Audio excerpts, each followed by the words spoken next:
আসসালামু আলাইকুম।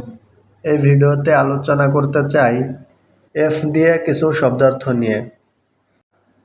ফাহাম মানে বুঝতে পারা। যেমন saya sudah ফাহাম, আমি বুঝতে পেরেছি। ফাহামকান মানে বোঝানো। যেমন saya sudah kasih fahamkan dia, আমি তাকে বুঝিয়ে দিয়েছি। তা ফাহাম মানে না বোঝা। saya tak ফাহাম মানে আমি বুঝি না। ফিকির মানে ভাবা। যেমন saya ফিকির আমি ভাবি। ফিতনাহ মানে গীবত করা। যেমন jangan fitnah, গীবত করা যাবে না। Subscribe our channel and like the video.